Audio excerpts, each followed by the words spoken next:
Ayer el presidente de la República hizo una serie de movimientos. Tenemos las imágenes de esos nuevos ministros. Estamos hablando del Ministerio de Educación, el Ministerio de Obras Públicas, el Ministerio de Cultura. Lo tenemos para que la gente recuerde estas nuevas caras y la que están saliendo, los nuevos ministros. Son funcionarios que llegan para sustituir a algunos, otros, por ejemplo, en el caso, por supuesto, por ejemplo, el ministro de Trabajo, que cambia del Ministerio de Trabajo y va al Ministerio de Educación. El ministro de Educación, que estaba hasta ayer, Ángel Hernández, pasa a ser asesor. O sea, que son cambios muy significativos. 4 ministerios, pero también otras dependencias del Estado, entre las que se cuenta, no hemos hablado todavía, la Alianza Público-Privada, la Oficina de Coordinación General del Fideicomiso, RD Vial, también algunos viceministros en el área de Cultura, también en el Servicio Exterior, que se suma a algunos que ya estaban, algunos que tienen que ver con el agua, específica en La Vega, PROPES, que es un programa de la presidencia, pero evidentemente la mayor atención la vamos a tener en los ministros. Por eso es el primer apoyo que tenemos en el guión, la de los ministros, porque eso es lo fundamental. Y para hablar de esto, hemos invitado hoy a Rosario Espinal, que es socióloga, un poco la lectura política y cómo ve ella estos cambios y lo que está dejando en un primer momento. Rosario, qué bueno que esté con nosotros. Buenos días. Buenos días. ¿Qué tal? Cuéntenos, ¿qué le ha parecido todos estos movimientos? Comenzamos con los ministerios, o sea, si quiere uno a uno, y bueno, el presidente antepone, es un poquito antes del 27 de febrero, algunos lo esperaban exactamente para el 27, esto será en la antesala de la llegada al país del secretario de Estado. Bueno, en el 16 de agosto, cuando tomó posesión por su segundo periodo, se esperaban cambios y el presidente Abinader hizo muy pocos cambios en ese momento. Parecía que él iba a seguir su segundo mandato con el equipo casi intacto de su primer gobierno. Ahora vemos estos cambios. Bueno, en primer lugar, parece que el presidente Abinader decidió ponerse a tono con el tiempo, es decir, crear un poco de avispero, como está ocurriendo en otros países, y así pues genera distintas corrientes de opinión y también en relación con eso cambia un poco la sensación que se estaba creando en el país de que el presidente estaba ausente, de que no estaba en control, de que hacia dónde va el gobierno. O sea, se estaba generando una especie de vacío, sobre todo desde noviembre hasta acá. Bueno, estaban las fiestas navideñas, pero ya después de las fiestas navideñas llegó enero, se había ido todo enero. Entonces, parece que el presidente ya entendió que necesitaba llenar el espacio político. Y los cambios, pues, es una de las medidas que puede tomar un gobierno para mostrar que está en control, que está pensando en lo que va a hacer, que removió al que supuestamente no estaba funcionando, etcétera. Entonces, yo pienso que tiene que ver en parte con eso, con dar la sensación de que el presidente está en control, está haciendo cambios, etcétera. Eso por un lado. Por otro lado, pienso que los que han sido nombrados, y hay 2 ministerios sobre todo muy importantes, hay sobre todo por el presupuesto que manejan. Uno es Educación, que tiene el mayor presupuesto de los ministerios del país, y está Obras Públicas, que tiene que hacer maravillas, en el sentido de que los recursos destinados a inversiones se han visto reducidos en los últimos años. Sin embargo, siempre hay una expectativa de la población de que se hagan obras de infraestructura. Entonces, el Ministerio de Obras Públicas necesita mostrar una capacidad de gerencia, de acción, que aunque limitada, porque no hay suficientes recursos para destinar ahí por motivos que quizás más tarde expliquemos, pero tiene que mostrar la mayor eficiencia posible. Y ha puesto ahí una persona, bueno, porque tiene una trayectoria en la administración pública conocida, que es Eduardo Estrella, y que además es un aliado del presidente. Y yo creo que esto es importante, como otro aspecto a señalar, que en obras públicas y en educación hay 2 personas nombradas que no vienen de la estructura del PRM. Vienen de 2 partidos aliados y digamos que son figuras políticas que responderán más a la misión del presidente Abinader. Esto es importante de señalar como aspecto político porque el presidente, ya el tiempo va a ir avanzando. El año 2025 no es para nada un año electoral, aunque quieran hacerlo, hablando, opinando de precandidaturas y demás, pero no es un año electoral. Pero a partir del 2026 sí es un año ya digamos que va acercándose al año preelectoral, que es el 27, y como en República Dominicana se intenta cuajar tantos proyectos presidenciales, para el presidente Abinader es sumamente importante tener un gabinete y sobre todo en ministerios donde hay muchos recursos que él controle, porque si lo tienen figuras del PRM que van a forjar proyectos presidenciales, entonces eso le crea problemas serios de gestión al mismo presidente. Así que pienso que la escogencia de figuras que no vienen de la estructura del PRM y específicamente en el caso de obras públicas y educación, donde se mueven muchos contratos, pues es una señal de que el presidente Abinader quiere mantener el control de la administración pública, de los gastos, de hacia dónde va el dinero, en un país altamente clientelar como es la República Dominicana. ¿Y buenos días, profesora Rosario Espinal? ¿Y cómo cae esto en las filas del PRM? ¿Cómo podría caer esto? Bueno, estos son representantes de partidos aliados. Siempre el nombramiento de ministros y de figuras importantes en el gobierno pues va a generar sus problemas cuando no son de la estructura partidaria, o sea, del partido que gobierna, pero en ambos casos son figuras que han estado desde el inicio del gobierno del PRM, o sea, que no son traídos de afuera nuevos, sino que han estado en el caso de Eduardo Estrella, que era senador, en el caso de Luis Miguel de Camps, que estaba en trabajo. Entonces son figuras que ya estaban, digamos, insertadas en el gobierno y en ese sentido pues quizás no crea tanto problemas. De todas maneras yo pienso que es significativo que a esos 2 ministerios se estén enviando personas que no vienen de la estructura del PRM y yo creo que tiene que ver, por lo menos en parte, con el hecho del presidente tener mayor control y evitar que de ahí no se vayan cuajando proyectos presidenciales, porque ya bastantes aspirantes hay a las precandidaturas del PRM.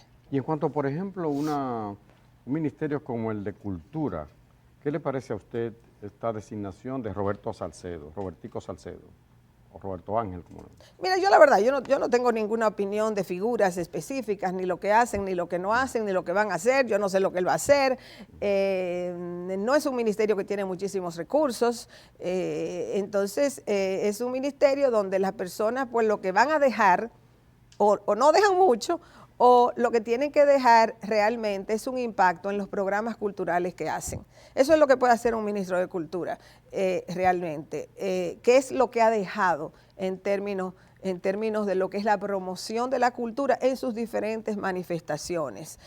Porque hay ministerios en la República Dominicana cuyos presupuestos se agotan básicamente en gastos corrientes, es decir, en salarios, en mantenimiento de oficinas, en unos cuantos programas básicos, donde no hay recursos para hacer gran cosa. Y eso pues le deja poco margen, digamos, a los ministros de ministerios donde no hay muchos recursos y uno de esos ministerios es el caso de Cultura, así que los ministros de Cultura y ministras de Cultura lo que tienen que tratar de hacer es escoger 1, 2, 3 áreas importantes para dejar algún legado en algún área de la cultura dominicana, porque para muchos no hay. Rosario, como usted sigue siempre la vida política de este país, los cambios, la forma que se produce, ¿qué le parece que se filtren las cosas? Porque, por ejemplo, Roberto Ángel Salcedo, eso es un decreto que todo el mundo comentaba de él antes de llegar, y en el caso del ministro de Obras Públicas también que salía. No se decía quién iba, pero también que salía. ¿Qué está pasando ahí? Bueno, el caso de Salcedo en Cultura generó mucha oposición en las redes. Entonces, al ponerlo dentro de un paquete de nombramientos, pues eso dispersa, digamos, las cosas. Si lo hubiesen nombrado a él solo en el momento en que se suponía o se esperaba que lo nombraran, pues la corriente de opinión hubiese sido más fuerte. Ahora se diluye, porque ahora hay muchos nombramientos sobre los cuales opinar, para los opinantes, sobre todo los opinantes en las redes. Así que así el nombramiento de Salcedo queda un tanto, digamos, opacado por los demás nombramientos, y ya pues las polémicas que habían surgido pues se calman, y ya todo pasa, y pasado mañana ya él será totalmente el ministro ejecutando lo que sea que él vaya a ejecutar. Pero yo pienso que lo pusieron en un paquete también por eso. Fue mejor que el presidente hiciera un paquete de nombramientos, así tiene más efecto. Se ve, digamos, al presidente moviendo varias piezas del ajedrez gubernamental. O sea que para fines del presidente así le generaba menos problemas y tenía un mayor impacto en lo que es el entretenimiento, digamos, de la opinión pública. ¿Cuál es el desafío? Que al presidente le quedan, digamos, 3 años y medio en el poder, y el presidente agotó, digamos, estos primeros 4 años, sobre todo enfocado que en la pandemia, por un lado, que en el tema de la anticorrupción, por el otro. Pero en la sociedad dominicana se están acumulando muchos problemas, o sea, que no hay avance en educación, que no hay avance en salud, que el transporte, etcétera. Entonces hay muchos problemas pendientes, y el presidente va a tener que en estos años que le quedan, que dar muestra de la capacidad ejecutiva del gobierno del PRM, porque ahí es donde van a venir los déficits del gobierno, sobre todo asumiendo que no ocurra nada nuevo en estos tiempos convulsos que estamos viviendo. Pero el gran desafío que tiene el presidente Abinader es cómo impactar áreas específicas de políticas públicas. Nadie espera que él va a resolverlo todo, eso se sabe, ningún gobierno puede resolver todos los problemas, pero sí por lo menos mostrar mejorías importantes en algunas áreas vitales de la economía y de la sociedad dominicana. Y mencionaba el caso, por ejemplo, de educación. Un nuevo ministro en cualquier área tiene un tiempo de aprendizaje, de dominio del territorio de ese ministerio. Entonces, de Camps no tiene mucho tiempo para aprender, porque están ahí las expectativas de cambio en el sector educativo. Entonces él va a tener que aprender muy rápido, va a tener que mostrar control de un ministerio relativamente rápido, si es que él como ministro y Abinader como presidente quieren dejar un legado importante en educación. Bueno, ojalá resuelvan aunque sea uno. Yo me conformo hasta con uno. Ya yo no aspiro mucho, con uno.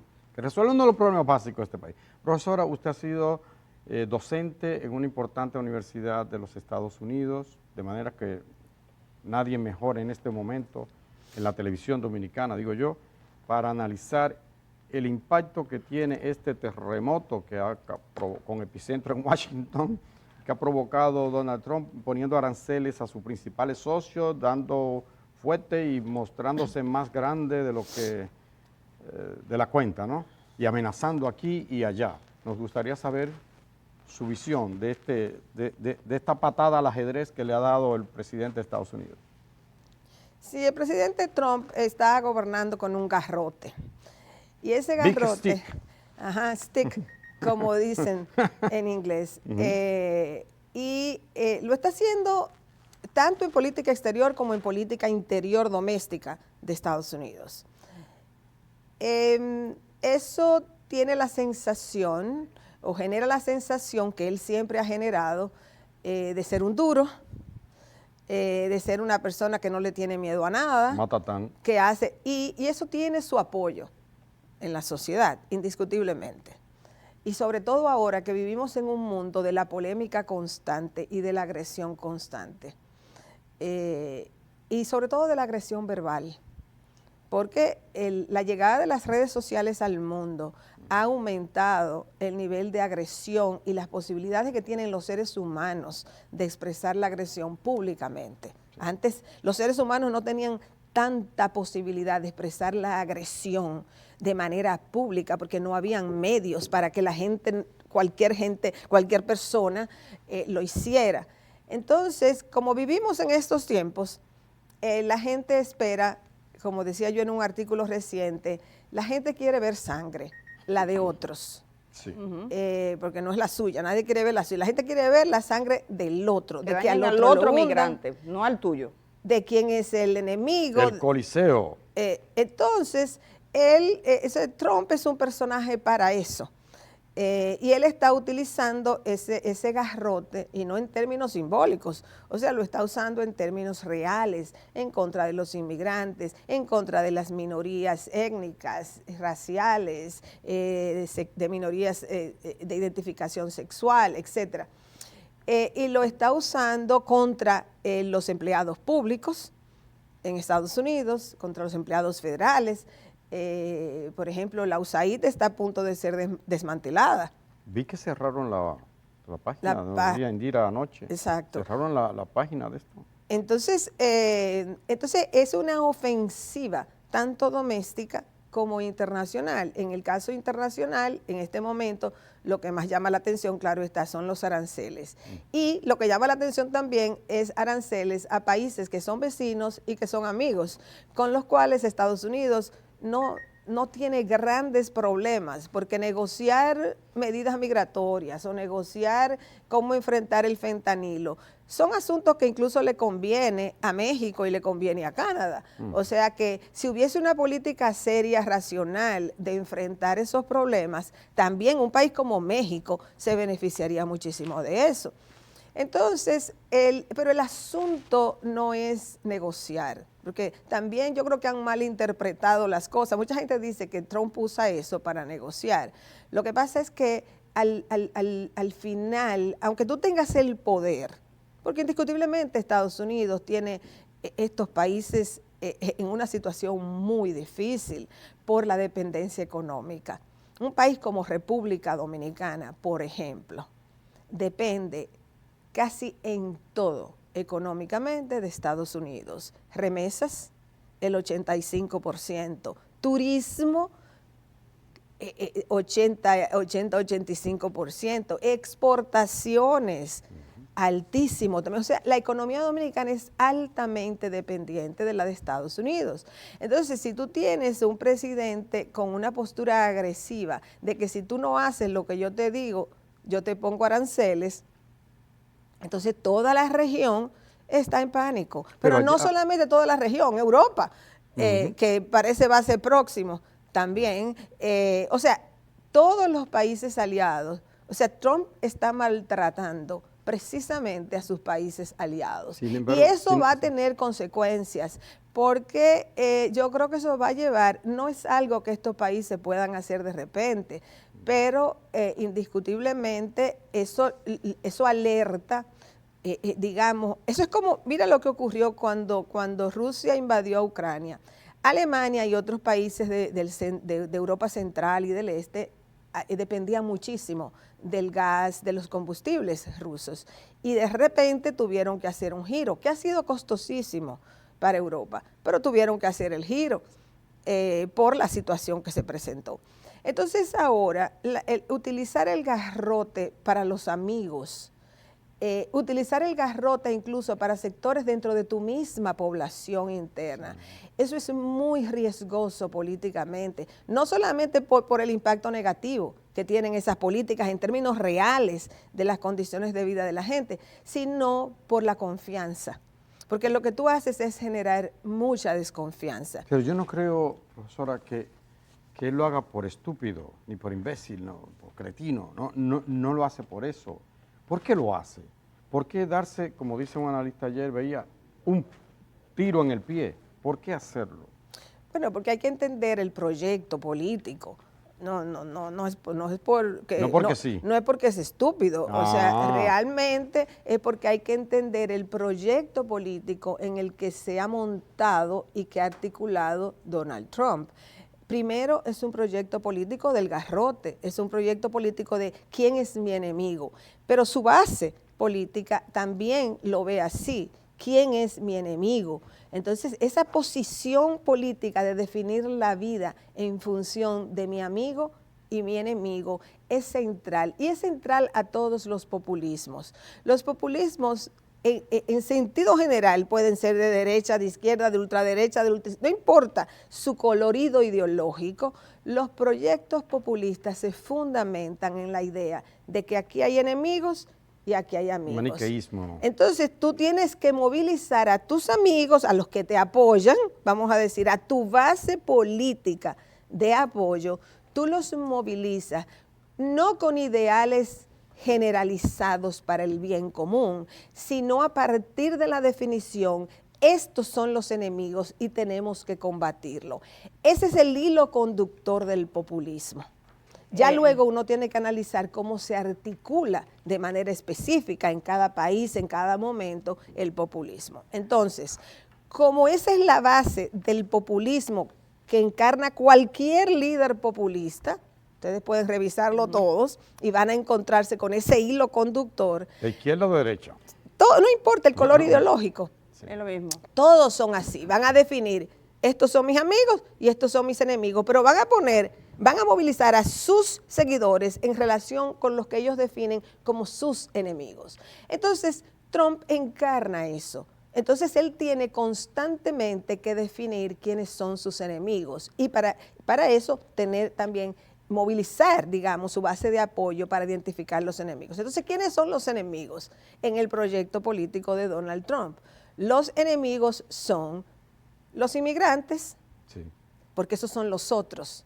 Esos son los otros menos. Y los débiles que yo puedo minimizar como seres humanos. Entonces yo con eso puedo ir con un garrote, porque los puedo atemorizar con facilidad, porque no tienen derechos los inmigrantes indocumentados. Y son objeto de prejuicios de todo tipo. Entonces ahí yo tengo un enemigo débil que yo le puedo aplicar el garrote. ¿A quién yo le puedo entonces también aplicar el garrote? A las minorías. Por ejemplo, el gobierno acaba en Estados Unidos de eliminar los programas que llaman DEI, eso es DEI, que quiere decir diversidad, igualdad, que en inglés se escribe con equality, e inclusión. Y por eso lo resumen con las siglas, DEI.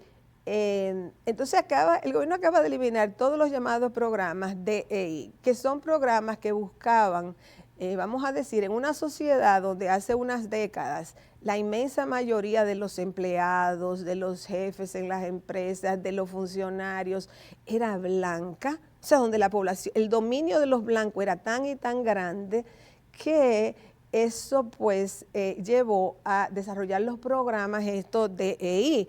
Era la forma de buscar cómo incluir mujeres, cómo incluir afroamericanos, cómo incluir latinos. Pero él ve eso como una degeneración. Profesora, nos gustaría finalmente ver el impacto que puede tener esto en países como República Dominicana. En el caso específico de nosotros, ¿qué podemos hacer frente a esa realidad? Bueno, la República Dominicana lo que puede hacer es cruzar los dedos y esperar que no le pidan nada que no quiera dar. Porque la República Dominicana no está en condiciones. ¿Cómo qué, por ejemplo, pueden pedir? Por ejemplo, o sea, la República Dominicana le pide que establezca campos para deportar haitianos en territorio dominicano. Esa sería la medida, una de las medidas más controversiales que le podrían pedir. ¿Qué va a hacer la República Dominicana? Porque de tanto llamar al diablo algún día llega. En la República Dominicana hay muchísimos trumpistas y han pensado, esos trumpistas, que con Trump la República Dominicana está a salvo, porque como él deporta, la República Dominicana puede seguir deportando haitianos. sin que Estados Unidos le diga nada. Y aquí hay cantidad de trumpistas por esa razón, por una supuesta razón cristiana de que acaben con los gays, que acaben con los trans, que si no sé cuánto, que si el pecado, porque son inmisericordiamente cristianos. Sí, y ahí sí, hay sí. una Cosa rara. contradicción. Gracias a Dios. O sea, porque es una inmensa inmisericordia, por un lado, y un supuesto cristianismo que cuando uno lo analiza racionalmente, pues no se cuadra. compatibilizan, no cuadran. Entonces, realmente aquí en la República Dominicana se gestó, y entre los dominicanos en Estados Unidos, un gran trumpismo, pero uno de los factores que motivó eso fue precisamente la idea de que República Dominicana estaría libre para deportar a quien quisiera, sobre todo al caso de los haitianos, porque como Trump iba a deportar a los inmigrantes, pues no iba a haber Rosario. ningún tipo de demanda. Ahora, no sabemos, quizás no le piden nada. Ojalá, lo mejor para la República Dominicana es que no le pidan nada, o que le pidan muy poco, porque la República Dominicana tendría un serio problema si le ponen aranceles a sus exportaciones. ¿Podría Trump meterse a Panamá y arrancar el canal, tomarlo por la fuerza como amenazó?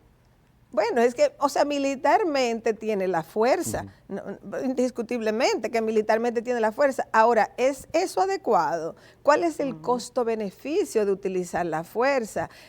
Pues ahí es donde, o sea, cuando tú quieres aplicar la lógica racional a políticos que no es que son locos, porque no es eso, No. sino que están usando una racionalidad diferente a la que tú estás acostumbrada a usar, entonces viene el conflicto de cómo entender eso. Entonces yo pienso, para el caso de la República Dominicana, es cruzar los dedos, que no pidan nada particularmente complicado y que las cosas fluyan, porque de lo contrario, la República Dominicana tiene poca posibilidad de maniobrar.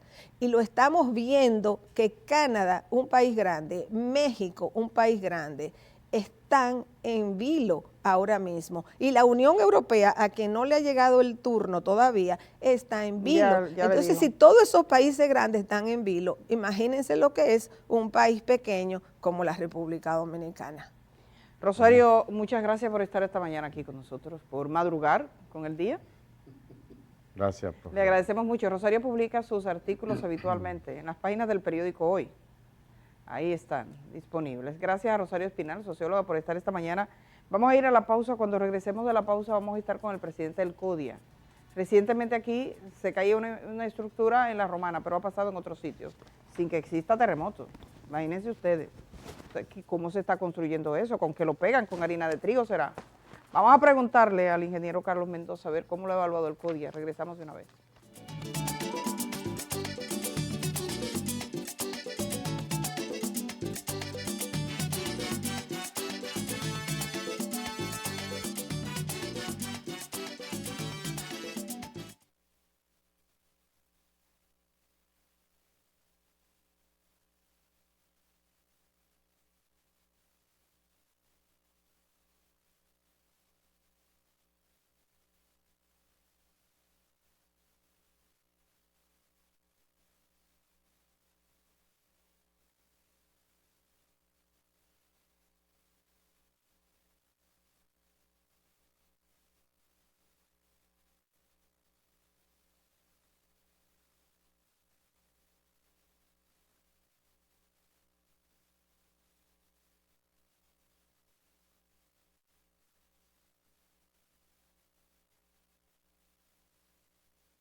nos costó vida, un derrumbe que se produjo en la semana, este fin de semana terminábamos de ese modo, con los anuncios de algo que sorprendía, pero que es cada vez más común en nuestro territorio.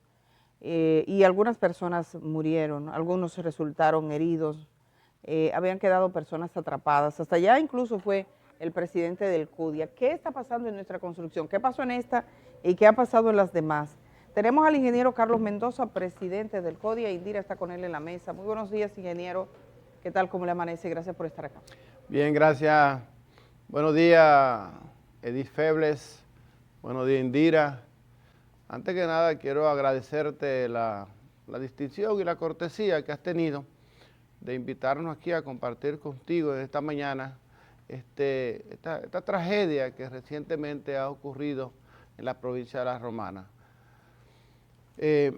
Sin antes lamentar profundamente no solamente el acto propio de las pérdidas material que pudieron haberse generado, sino las pérdidas de las vidas humanas que allí se perdieron. ¿Cuántas fueron al final?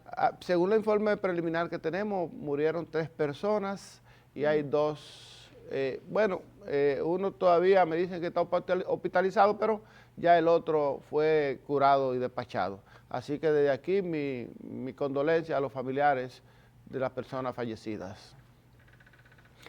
Bueno, mira, te cuento en principio que este tipo de actividades, de eventos, se ha venido dando de manera recurrente en la República Dominicana. Ya sucedió en San Cristóbal, ya sucedió en La Vega, sucedió creo que fue en Villajuana, donde murió una niña. Bueno, y en algunos otros sitios, quizás por razones diferentes, pero también ha sucedido, como en El Paraíso, donde un edificio producto de de una excavación inadecuada, pues también colapsó, aunque si no en total, pero con daños muy severos que impiden su uso. El Colegio Dominicano de Ingenieros, Arquitectos y Agrimensores CODIA ha sido perseverante en torno al ejercicio ilegal de la ingeniería y la arquitectura. Sin embargo, no pueden perder de vista que en la República Dominicana las leyes que regulan referente a nuestra institución no son lo suficientemente contundentes para nosotros tomar acciones definitivas. Nosotros supervisamos las obras, tenemos comisiones en todo el territorio nacional de supervisión de las obras en lo referente a lo que establece la ley 6200 de nuestra competencia.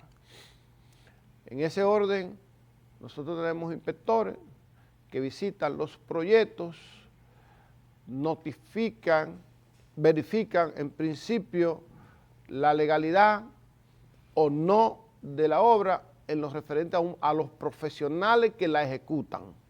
Si hay un profesional acreditado en esa obra y si ha cumplido, si tiene la licencia disponible que emite el Ministerio de la Vivienda para la ejecución de ese proyecto. Pero en el caso, sí. Bueno, Edith. No, te dejo. Yo lo que quería saber, y pienso que tiene que ver en la misma línea, si en el caso de La Romana no eran profesionales los que estaban a cargo. Sí, de eso te iba a comentar. Cuando nosotros verificamos la inspección que se hizo en esa obra, pues nos encontramos que no hay un profesional calificado, que no tiene la permisología adecuada para la ejecución de esa obra, que no tiene la licencia que emite el Ministerio de la Vivienda. O sea, era una obra totalmente ilegal ante la mirada indiferente quizá de los organismos competentes para paralizar la obra. Ingeniero, ¿puede explicarnos un poco cómo era la estructura de la obra y qué fallas estructurales ustedes determinaron que tiene? Mira, esto en principio, según los informes que recaudamos en nuestra visita, porque estuvimos allá el sábado en la tarde, acompañado, quiero señalar, acompañado del ingeniero Osiris de León, quien es el supervisor nacional de infraestructuras públicas y medios y cambio climático, el ingeniero geólogo Osiris de León. Además me acompañaron algunos estructuralistas, ingenieros de la zona y de aquí de Santo Domingo. Pues le cuento que según las informaciones recaudadas, ahí funcionaba un taller que le habían hecho 4, 6 o 8 columnas para cubrir los vehículos que pintaban, que reparaban y esas cosas. Y un buen día al propietario se le ocurrió hacer apartamento y comenzó a montarlo encima de esa estructura. Una estructura débil, visiblemente con elementos estructurales totalmente inapropiados, por lo que pudimos ver. Incluso pudimos conseguir una parte de los aceros y totalmente inadecuado, un concreto visiblemente sin la suficiente contundencia, en fin, todo un desastre en términos de construcción. Aprovecho, ingeniero, para invitarle a un café y quiero que nos diga, por ejemplo, tanto a nosotros como al público que ve, que no necesariamente sabe de Gracias. ingeniería. Gracias. Gracias, Kenia. Gracias, Kenia. Y estructura, ¿cuál era la falla más grave que usted observa de esas que mencionó que tenía esta estructura en Villa Nazaret? Bueno, la que pudimos ver en principio, porque hicimos una inspección visual, ya con todos los elementos que recaudamos, estamos preparando un informe oficial. Sin embargo, las fallas más destacadas que se pudieron observar fue la mala calidad, primero del concreto. Wow. Una mala calidad porque son ligas hechas como dicen, al ojo por ciento, dicen popularmente, ¿verdad? Además, el acero colocado dentro de las columnas que se quebraron, totalmente inadecuado. Incluso me decían los expertos, porque ya claro, los que me acompañaron, por eso me hice acompañar, que ya está descontinuado ese tipo de columna en base a esos aceros de 3/8 y 1/8 de ese alambrito que se usa para los pisos y esas cosas. O sea que había, primero, una falla en el uso del acero para las columnas y las vigas. Wow. De muy mala calidad. Y segundo, un concreto de muy mala calidad y sin ningún tipo obviamente, de diseño de columnas estructurales. Y estos elementos estructurales de mala calidad, fallaron. con mala conductividad, pues obviamente fallaron y provocaron el derrumbe, según lo que nosotros pudimos Ingeniero, ver. estamos mirando las imágenes en pantalla y esas imágenes que veíamos. Quiero preguntarle de la edificación, cuántos pisos tenía, qué tan estaba construida, de quién era, si se sabe, con fines comerciales o fines residenciales, un poco ese tipo de detalles. Mire, Wow, ahí está cuando mire, se ahí derrumbe. se El puede momento, ver. este es el video que tiene Telesistema, Telenoticias, que estamos compartiendo con ustedes, que acabamos de ver cómo se derrumbaba. Y aquí vemos más Y claramente esa es la columna, ese palillito de ahí abajo. Que le dije en principio que eso era un taller. Ay, mi Era un madre. taller. ¿Para Eso qué era era este edificio? Este edificio en principio, arriba era para apartamentos, según informaciones que recaudamos, pero yo quiero comenzar del principio. Mira, esa es la estructura. Esa estructura visiblemente de 3 niveles. Ajá. El que ustedes ven es el de arriba, porque tanto el primero como el segundo quedaron sepultados bajo los escombros. O sea, solamente se pudo, el que se ve Wow. arriba es el tercer nivel, que fue el que quedó encima del segundo. Entonces, mire cómo se señalan las columnas, son los elementos estructurales que fallaron. Esta flecha roja Ok, señala una de las ahí parece columnas. que en ese momento todavía no se había caído. Vamos a ver Pero es que eso se ve muy vamos a ver la flaquito, imagen de esa la columna. destrucción, ya destruido, por favor. Ok. Acá. Aquí está. Eso se desgranó, más fácil que Sí. una mazorca de maíz.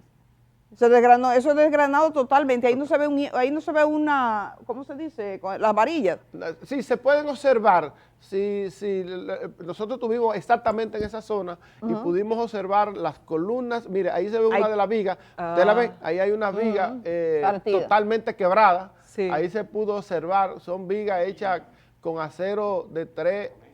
¿De quién Que es ya eso? eso no se usa. El que ustedes usan para una verja común y corriente, ¿verdad? Ay, Separar mi un patio de madre. otro. Ingeniero, ¿de quién es esa obra? Bueno, no hemos podido, aún no se ha podido Que identificar. me las escriban, por autoridades. favor, 829-345-1453, la gente de la Romana. Díganme O los si dueños. alguien en el Sí. chat puede Sí, poner. por favor, saber. envíen su mensaje. Díganos de quién es la obra, si tienen el número de teléfono de los dueños. Pero mira Probablemente No tenían permiso, ¿tenían permiso? Obviamente, absolutamente ningún permiso. Entonces. Ni siquiera del ayuntamiento. ¿Y los que murieron quiénes son? ¿Son Bueno, obreros haitianos o dominicanos? Según la información que tengo, fueron 5 nacionales haitianos que se encontraban en oye. el segundo nivel. Era en un horario de almuerzo. Parece que había dos un poquito más retirados.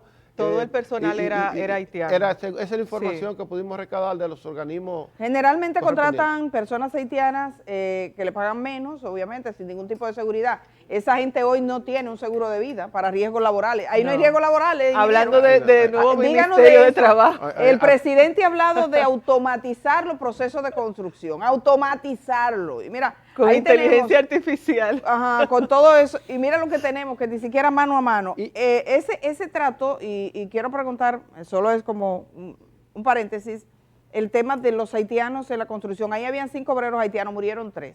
Sí. Entonces, no tienen seguro de salud probablemente, no tienen un seguro de vida, que es un riesgo laboral, protección y todo eso. ¿Qué pasa con eso? Y si hay alguna conversación, porque entre esa situación, que es el estado puro de inobservancia de toda norma, y la fase de sueño de que vamos a automatizar la construcción, hay un trecho que podría ir mejorando. ¿Qué pasa con esto? Bueno, en principio hay varias violaciones a leyes elementales del tema de la construcción, la seguridad social, la permisología, la no presencia de profesionales. Todo esto, entre otras, obviamente generan violaciones a las leyes que regulan el ejercicio de la ingeniería y el tema de la construcción. Nosotros estamos ya, para no más del miércoles, estaremos convocando una rueda de prensa y la vamos a hacer en la provincia de La Romana, acompañado de la misma comisión que estuvo con nosotros, donde vamos a presentar un informe que obviamente ya ustedes saben por dónde va. Y este informe no solamente será para la prensa y para guardarlo en nuestros archivos y cumplir. No, nosotros ya estamos solicitándole al Ministerio Público que nos fije el día que nos vas a recibir allá en las provincias de La Romana, donde nosotros vamos a exigir desde el Colegio Dominicano de Ingenieros, Arquitectos y Agrimensores, vamos a exigir consecuencias con relación a este evento. Porque, mire, tiene que haber, y vamos a ir al ayuntamiento también, y vamos a ir al Ministerio de la Vivienda, porque ya nosotros tenemos necesariamente que poner atención con serio carácter a esto. No es la primera vez que pasa. No es la primera vez que sucede. Imagínese usted, esto está sucediendo en condiciones normales, imagínese usted que se produzca un sismo, que Dios nos libre, pero estamos en la vulnerabilidad de cualquier evento, en cualquier momento. No va a quedar una sola edificación de esta parada. Entonces nosotros creo que tanto el Ministerio de la Vivienda como los gobiernos locales, los ayuntamientos que tienen responsabilidad clara en esta, y el CODIA, que no lo voy a dejar fuera, porque aunque la responsabilidad de nosotros es limitada, en el sentido de solo verificar que exista un profesional al frente de la obra, pero ya esto es una garantía. Ya. Ingeniero, sabemos que en La Romana no había un profesional al frente de la obra. Tampoco en el 2023, cuando cayó la tienda Multimuebles, que trataba de hacer una construcción en La Vega, ahí murió una empleada, 3 personas resultaron heridas. Hubo un sometimiento a la justicia por parte del Ministerio Público, de los señores Sánchez la Antigua y Rosario Marte, bajo la idea de que tampoco habría profesionales y se obviaron muchos de los procesos. ¿Qué pasó con ese sometimiento? ¿Qué pasó en el caso de La Vega? Si usted puede decirnos, sabemos que también el CODIA estuvo en esa verificación y coincide con La Romana de que no había un profesional de la ingeniería. Bueno, en esa parte, nosotros una vez estos temas pasan al tema del Ministerio Público, nosotros seguimos a la espera, aunque nuestras autoridades en esa demarcación gremiales le dan seguimiento, pues según la información que estuve al respecto antes de venir aquí, es que se encuentra en proceso, el proceso se encuentra en este momento en la justicia. Pero, ¿qué pasó ahí? También. Bueno, si hay correlación, claro, a La Vega. Exactamente los mismos, Edith. ¿Qué pasaba? Ahí falta de supervisión, no contaba con profesionales, no tenían permisología, no habían hecho planos estructurales, absolutamente nada. Eso se repitió un buen día, el dueño de esa edificación se le ocurrió construir un edificio de 3 niveles sin ningún tipo de profesionales calificados ni asesorías técnicas y colapsaron los elementos. Porque los constructores y desarrolladores tienen un mal concepto y yo quiero aprovechar desde aquí. La contratación de un profesional de la ingeniería para la asesoría de una obra de construcción no es un gasto, Indira, no es un gasto. La gente dice que no, que yo me voy a ahorrar ese chelito. Es una inversión, es una inversión de garantía y seguridad de su inversión, que me imagino la cantidad de dinero que se han perdido en esta obra. Entonces, ¿por qué? Por no invertir un porcentaje que es un 4.5%, un 10%, perdón, de supervisión. Ingeniero, además de ese derrumbe que mencionaba Edith en La Vega, también en 2024, ahora en noviembre, apenas en noviembre, en Ingenio Arriba, al oeste de Santiago, hubo otro derrumbe. Una estructura colapsó, una tienda china, en ese momento, una tienda china colapsó también. ¿Qué pasa con eso? Bueno, ahí no, según información que recibimos de Santiago, no hubo un colapso total de la estructura. Fue una parte de unos letreros, algo así, que una parte metálica, parece no bien confirmada, no bien hecha colapsó esa parte, pero no propiamente la estructura, según la información que yo tengo. Sí, ahí sí agregar a eso que usted informa, que en ese momento también esa obra la detuvo el Ministerio de la Vivienda y Edificaciones porque tampoco contaba con los permisos necesarios. Y le sumo a eso lo de Villajuana, donde murió una niña, que también, producto de una pared que se derrumbó como resultado de una excavación que se construía al lado, ¿verdad, Edith? Sí. Ustedes lo pudieron ver aquí porque lo vi en su programa. También falta la supervisión. Entonces, Ingeniero, perdóneme antes de usted entrar para allá, porque se me ocurre. Hasta hace poco, el régimen de la organización, digamos, de la construcción del país era distinto.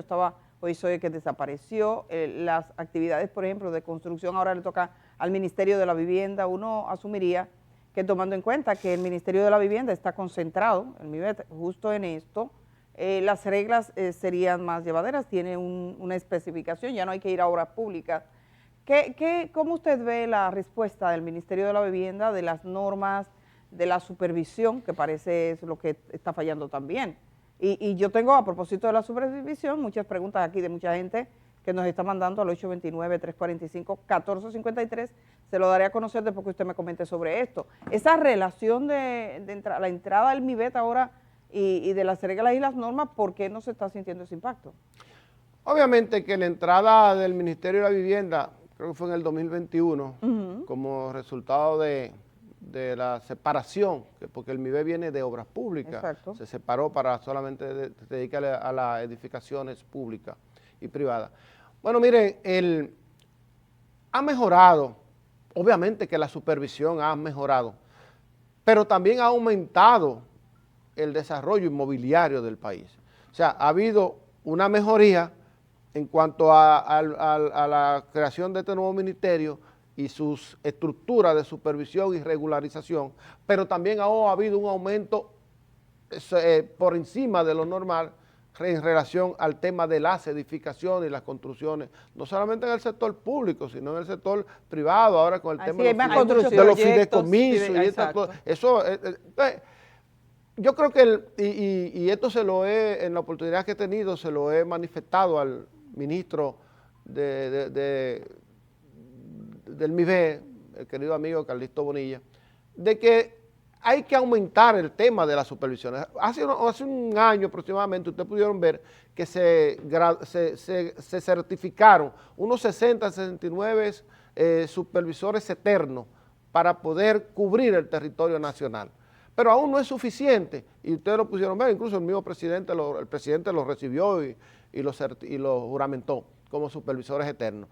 Pero aún no es suficiente. Yo lo que pienso que en esta parte es que el ministerio tiene que seguir aumentando las cantidades de supervisores eternos o adscritos al ministerio que puedan mantener una supervisión constante y a estos proyectos, no solamente a los grandes proyectos, sino a estas viviendas que se desarrollan en los Claro, porque sectores. generalmente con los grandes proyectos hay más facilidad para que haya algún tipo de supervisión, ya Sí. sea porque quieren algo o porque en realidad No, están y supervisando. porque son muy visibles. Exacto, pero Eh, con esos proyectos, por ejemplo, este señor de La Romana, Sí. no es un gran proyecto, No, era no, un no. taller y él decidió hacer 2 apartamenticos para alquilar, me imagino. Pero entonces, ingeniero, ¿cómo se supervisa eso? Cobró 5 vidas.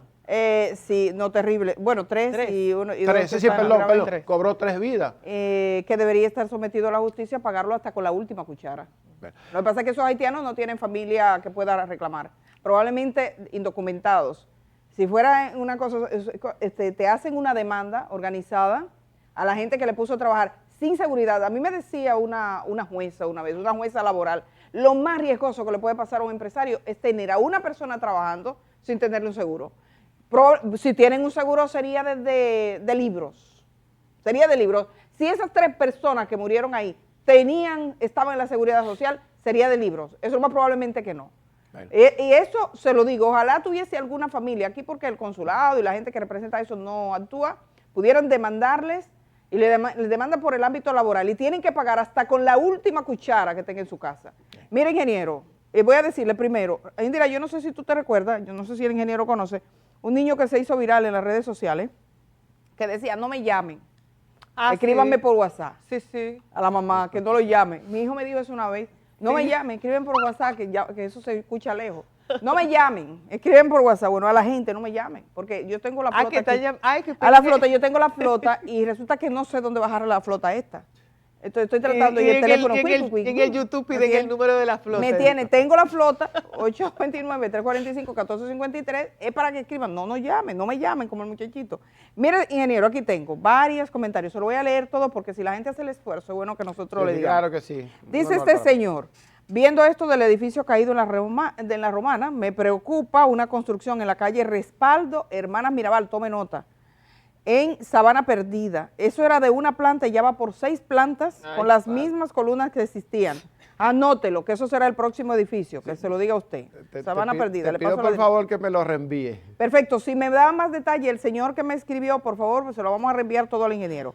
Dice algunos supervisores de ayuntamiento que solo andan cobrando peaje. Dígame qué Ajá. ayuntamiento, porque hay varias quejas. Sí. Dice aquí alguien, aclarar, el acero no es de mala calidad, lo que tiene es el grado y el grosor requerido para la resistencia que requiere este tipo de construcción. Ah, que no lo tiene.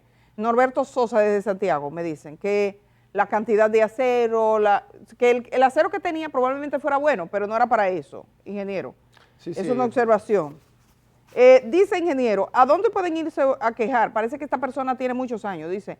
¿Dónde pueden irse a quejar cuando vemos una construcción ilegal? Porque antes, en la época de Trujillo, metían presos y destruían la construcción. Bueno. Este señor. Entonces, esto pasa por la corrupción. Hay muchos temas sobre la corrupción parece ser de los inspectores. A mí me dijo alguien de una plaza comercial, me dijo un funcionario de un ayuntamiento que fueron a ofrecerle 5 millones de pesos en una funda para dejarle hacer lo que querían. Entonces, parece que hay corrupción en este mundo, en todo eso. ¿Cómo se explica, ingeniero, que se den estas construcciones y en pueblos que son 4 calles y 5 esquinas, todo el mundo está viendo, todo el mundo sabe y no pasa nada? Quiero, de lo que comentó, al ciudadano que se refirió al acero, Sí, claro. Si señalé temas de calidad, quiero retirarlo. Dije que visiblemente el tema del concreto, a simple vista, según nos dijo el ingeniero Siri de León, ¿no?, que nos asesoró en esta visita, visiblemente no tenía la calidad adecuada. Vamos a someterlo a un estudio más profundo para poder en el informe certificar eso.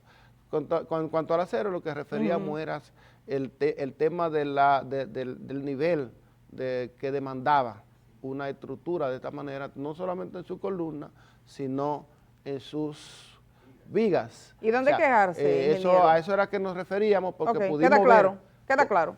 Pudimos ver cómo eran aceros que no se correspondían con los grosores de las vigas que allí colapsaron. Eso es lo que quería decir.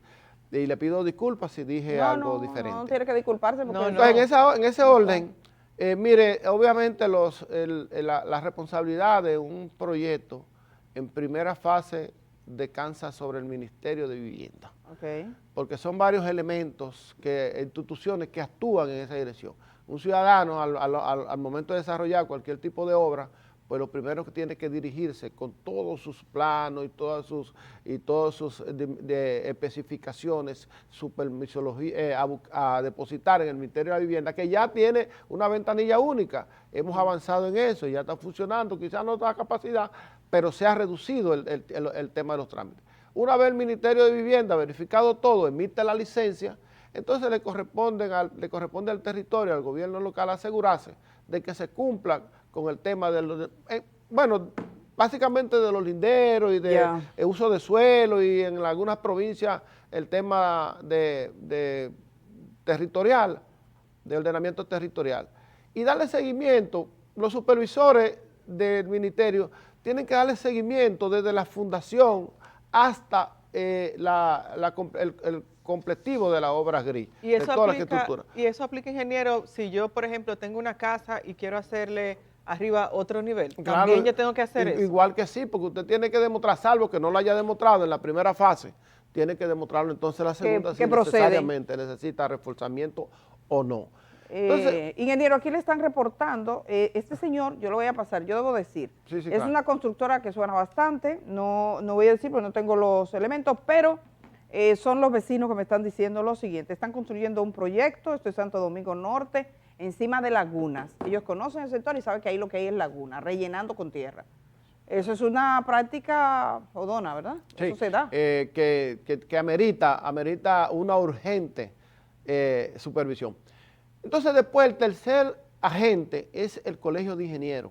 El Colegio de Ingenieros tiene las competencias, según lo que establece la ley 6200, de asegurarse y garantizar que ante cualquier proyecto, no importa que tenga la licencia, que haya sido validado por el gobierno local, los ayuntamientos, sino tiene que tener un profesional de la ingeniería, de la arquitectura y de la ingeniería electromecánica responsable del proyecto. Porque esto tiene no solamente que tenga la licencia, sino que se cumpla lo que dice la licencia. Porque la gente tiene la licencia y después quieren hacer lo que quieran. Entonces nosotros en esa parte, nosotros la supervisamos de manera rigurosa, o siempre la supervisamos, y también contiguo a eso, pues exigimos el pago también cobramos la tasa profesional que le corresponde al CODIA, que es de un 2 por mil en la parte privada y un 1 por mil en la parte pública. Pero la gente también, ahora que usted menciona lo del cobro, la gente huye, me imagino, huye de esos pagos, porque cuando uno va al Ministerio de Vivienda tiene que someter algún tipo de pago y luego el ayuntamiento otro pago. Me imagino que por eso se hace por otro lado. Bueno, desde siempre se han pagado los impuestos a la construcción y se seguirán pagando. Sí, tiene costo, la permisología tiene costo, que no son costos yo te estoy hablando de un 1 por mil, por ejemplo, para el CODIA, un 1 por mil, $1 por cada 1.000 pesos que usted invierte, son inversiones mínimas, con relación a la inversión que usted va a hacer en la estructura, eso, y el ayuntamiento tiene otro costo igual, que son los que se pagan. Pero lo más importante en esto es garantizar la vida humana, porque imagínese usted, ya nosotros hicimos un recorrido por el país, algunos ciudadanos han señalado irregularidades en construcción. Imagínese usted, y yo lo quiero repetir, esto es en condiciones normales. Imagínese usted, la República Dominicana, según ha establecido la mesa sísmica que dirige nuestro buen amigo Reyes Madera, nosotros estamos en la ruta de un sismo en cualquier momento. Estamos a la vista de un tsunami, porque por un tema de recurrencia, o sea, o no de recurrencia, sino de periodicidad. Entonces, si esto sucede en condiciones normales, imagínese usted, que vuelvo y digo, que Dios nos libre, ¿Qué sucedería en una condición de esta naturaleza? Ingeniero, bueno, tenemos la plaza también en Santiago, que era una plaza de ciudadanos chinos que tenía la objeción, y a pesar de la objeción siguieron trabajando, pero no quisiera que nos marcháramos de aquí si usted nos dice, cuando uno se mueve en la capital, uno ve que donde quiera se está construyendo. Las construcciones están creciendo, barrios que tenían una cantidad de edificios, de repente una vivienda le ponen ¡pam! Y es un edificio. De hecho, en Bellavista había un letrero muy curioso que decía, esta casa no se vende, por eso que le tienen todo el día ahí, véndame esa casa para hacer un proyecto. Le dan a la familia arriba un penthouse, una cosa, 2 apartamentos y mucho dinero, y la gente dijeron que no. Entonces, hay una estadística de cuánto tenemos de construcción en este momento, cuánto ha subido, cuál es la inversión total, eso se está cuantificado, o por lo menos, tomando en cuenta que ustedes reciben ciertas solicitudes de permisos, ¿cuál es el incremento en los números de permisos que tienen que entregar respecto a otros años? ¿Cómo ha ido evolucionando? Bueno, nosotros de principio te comento que no recibimos de manera per se el tema de los permisos que emite el ministerio. Ya. Esta estadística de manera precisa la tiene el Ministerio de la Vivienda.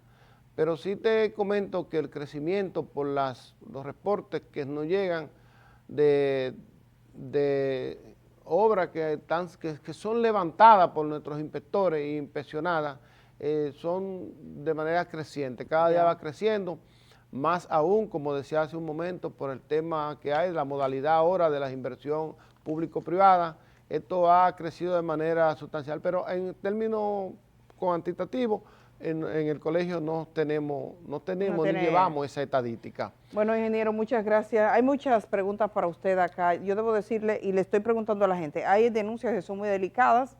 Le pregunto a la gente, ¿le puedo dar su número al ingeniero? Me lo ponen. Si alguien ha reportado algo, me dice, porque no paso un número sin autorización, para que ustedes desde el colegio puedan darle seguimiento. Por ejemplo, el tema de la construcción de una laguna, que así hicieron unas escuelas también aquí. Ingeniero, otro día vamos a seguir hablando porque la verdad que usted genera mucha gente queriendo preguntar y decirles cosas, pero no tenemos más tiempo. Finalmente, lo que quiero es desde aquí aprovechar esta intervención, si me da un segundito. Oh, por supuesto, tiene un minuto.